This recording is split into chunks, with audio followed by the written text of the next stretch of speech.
So today we're going to tie Phil's little purple dude, and it is essentially a bait fish pattern. It's tied in the round. It's a very bulky pattern, very thickly tied, and a lot of material in it. I like a fairly large gape hook for that reason, so I'm going to use this Tiemco 600 SP hook, which has a lot of room in here because there's a lot of material. So we're going to start off with a bit of body here. We're going to tie in some of this purple. This is kind of a bozo hair. Mirror image would work quite well. EP fibers would also work quite well. But anyway, we're just going to shorten it up here to give us a nice length. Tease it out a little bit. You can tie this two different ways. You can either tie it by making the fibers all uneven lengths like I do, or you can just tie it and then trim it after the fact. And either way works just fine. It all comes down to your own personal preference. But anyway, so there we go. We got a nice little bunch of purple fibers there. We're going to tease that out like so. Fold this back, bring it around all the way around. All right, so there we got a nice big bulky purple body. We've got some odd hangers on there. We're going to get rid of those guys. Nice like that. We're going to take a little bit of, this is kind of an angel hair type of flash.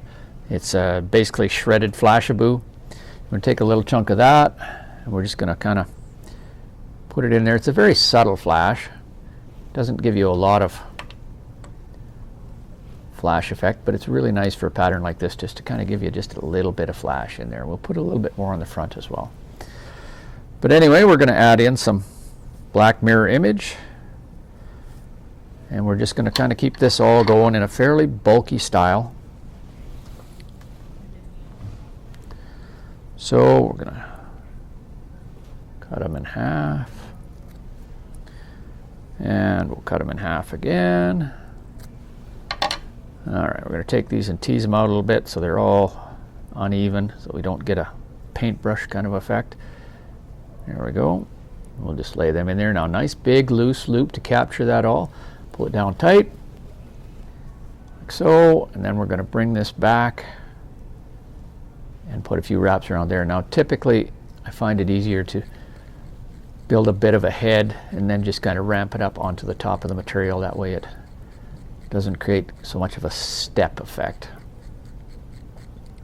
So anyway, we'll get it going up onto there.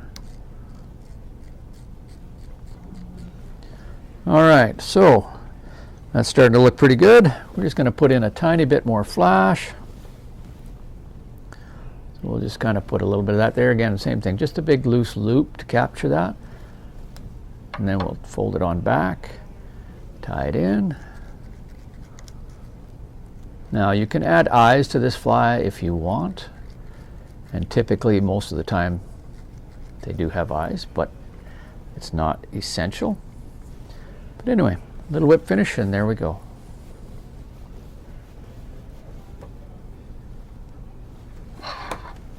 Very simple, effective Phil's purple dude.